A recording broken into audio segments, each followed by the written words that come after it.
जय श्री राम दोस्तों। कैसे हैं आप लोग। आशा करती हूँ जहाँ भी होंगे बहुत अच्छे होंगे और स्वस्थ होंगे।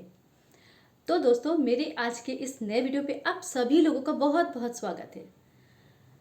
तो भाई, जो हमारे नीम करोली बाबा जी थे ना, उनके बारे में कुछ किस्से मैं लेकर के आपके साथ अपनी बातों को आगे बढ़ाती हूँ।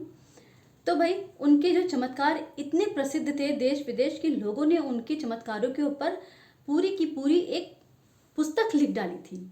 और उन पुस्तकों में बाबा जी के चमत्कार के बारे में इतनी सारी कहानियाँ थी ना, कि जिसे अगर हम सब भी पढ़ेंगे ना तो दंग रह जाएंगे कि ऐसा भी बाबा जी करते थे। तो उन्हीं चमत्कारों में से एक कहानी मैं आपके साथ साझा करती हूँ, जो किसी भक्त ने ही इस बात की पुष्टि की थी। एक भक्त थे, उन्होंने बताया कि द्वितीय विश्व युद्ध के दौरान MES SDO चंद्रशेखर थे, जो झांसी में रहते थे।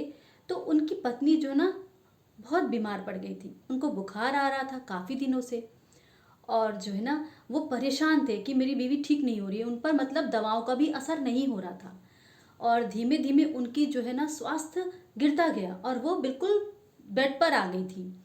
तो वो बहुत परेशान, उन्होंने घबरा करके अपने ससुर जी को टेलीग्राम भेज दिया। तो जो उनके ससुर थे, उनका नाम था मोतीराम, और वो कहाँ रहते थे, वो रहते थे अनूप शहर में।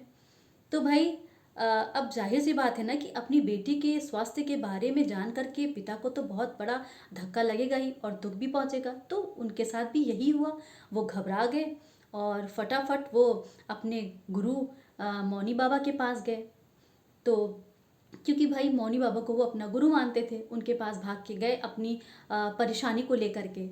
और मौनी बाबा से कहा कि बाबा जी, मुझ पर कृपा करिए, मेरी बेटी अस्वस्थ है और इस समय वो बिल्कुल मतलब बेड पर आ गई है। कृपया करके उसे जीवन प्रदान करें और उसकी रक्षा करें।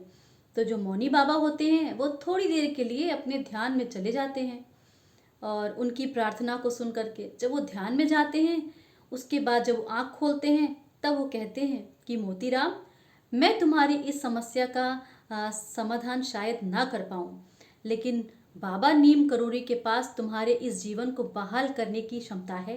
तो तुम जाओ और उनसे जा कर के अपनी इस परेशानी की जो है ना प्रार्थना करो कि ये सब ठीक कर दे। ये काम सिर्फ नीम करोड़ी बाबा जी ही कर सकते हैं।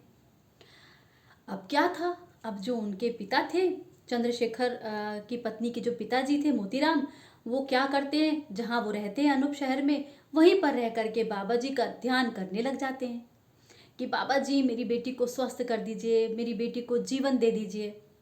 और वहाँ दूसरी तरफ झांसी में, जहाँ चंद्रशेखर उनकी पत्नी थी बीमार अवस्था में सॉरी, वहाँ पर जो है ना नीम करोली बाबा जी पहुँच जाते हैं और सीधे उनके घर के पास जा करके, और जैसे ही दरवाज़ा खटखटाते हैं तो चंद्रशेखर बाहर निकलते हैं।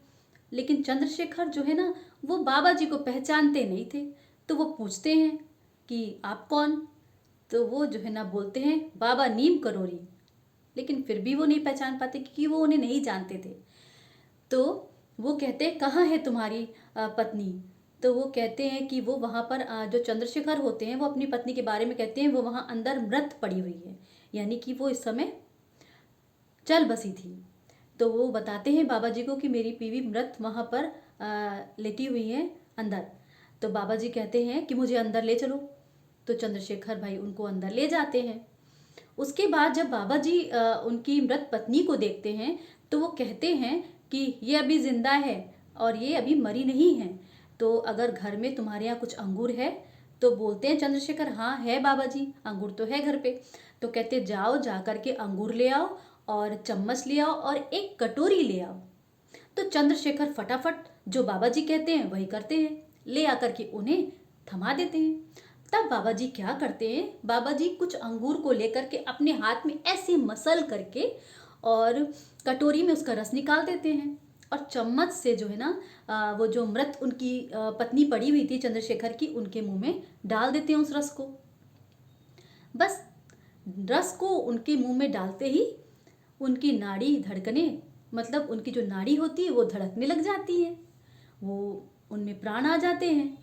और वो जो है ना बाबा जी फिर कहते हैं कि जो है ना तुम्हारी पत्नी फ़िलहाल तो ठीक है और उसे जो है ना अंगूर का रस और दूध पिलाओ, जल्दी स्वस्थ हो जाएगी। और इतना कह करके बाबा जी वहाँ से चले जाते हैं।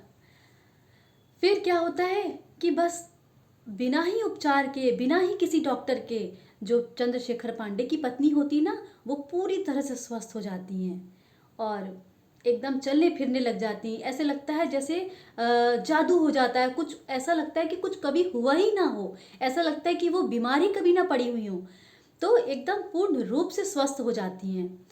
फिर उसके कुछ दिनों के बाद कुछ बात सामने ऐसी आती है कि जब पांडे जी की जो पत्नी होती है ना, वो जब 6 साल की होती हैं, सुनने में आया है कि जब वो 6 साल की होती हैं, तब बाबा जी मोतीराम यानी कि उनकी पत्नी के जो पिताजी थे, तो उनके घर में बाबा जी आए थे।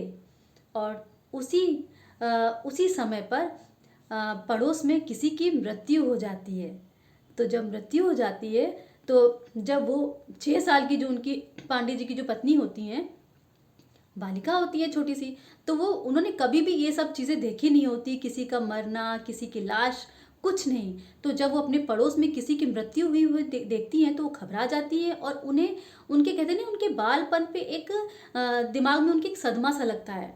और बाबा जी वहीं पर थे उस समय, यानी जो बच्ची थी, उनके पिता जो मोतीराम, उनके घर पे आए हुए थे बाबा जी, नीम करोड़ी बाबा जी। तो वो देखते हैं और उस कोमल बच्ची के हृदय को समझ जाते हैं कि इसके मन में क्या दुविधा चल रही है, क्या परेशानी चल रही है। तो वो बहुत ही प्यार से पूछते हैं कि मांग लो बेटा, आज तुम्हें क्या मांगना है। तो जो बालिका होती है, तो वो कहती हैं कि बाबा जी, जब मैं मर जाऊं ना, तो मुझे पुनः जीवित कर दीजिएगा। बाबा जी तो सुन लेते हैं, उस समय तो कुछ नहीं कहते हैं और चले जाते हैं। लेकिन आज, यानी कि जब वो बड़ी हो जाती हैं और उनके साथ ये घटना घटती है, तो बाबा जी स्वयं आकर के उन्हें पुनर्जीवित कर देते हैं। और बाबा जी ने जो उस बच्ची ने उस समय बाबा जी से कहा था, और कहते नहीं कि अपने वचन का पालन किया बाबा जी ने। तो यूं बाबा जी ने एक मृत इंसान को भी पुनर्जीवन दे दिया अपने चमत्कार से। तो ये है उनके चमत्कार, उनके भक्तों के लिए। तो कुछ ना कुछ बाबा जी के बारे में ना इतने चमत्कार प्रसिद्ध हैं कि कहते हैं ना कि अनगिनत है। और वो, अगर हम उनके बारे में जितनी भी पुस्तकें पढ़ेंगे और अगर उनमें इस तरह के चमत्कार अगर सुनेंगे ना, तो कहीं ना कहीं हम लोग खुद भी दंग रह जाएंगे, हैरान हो जाएंगे कि बाबा जी क्या क्या चीज़ें कर लेते थे। तो भाई, कहीं ना कहीं वो दिव्य शक्तियों के मालिक थे और बहुत बड़े संत थे।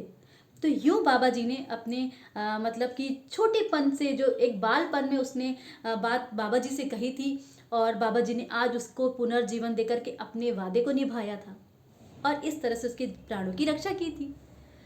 सो दोस्तों, ये थी बाबा जी से संबंधित एक चमत्कार की कहानी।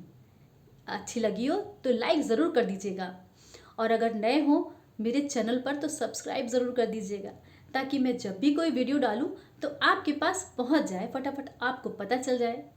तो चलिए दोस्तों, फिर से इसी तरह से कुछ अच्छी अच्छी बाबा से संबंधित चमत्कारिक कहानियों को मैं आपके सामने पेश करती रहूँगी, आप साझा करती रहूँगी। तब तक के लिए जय श्री राम।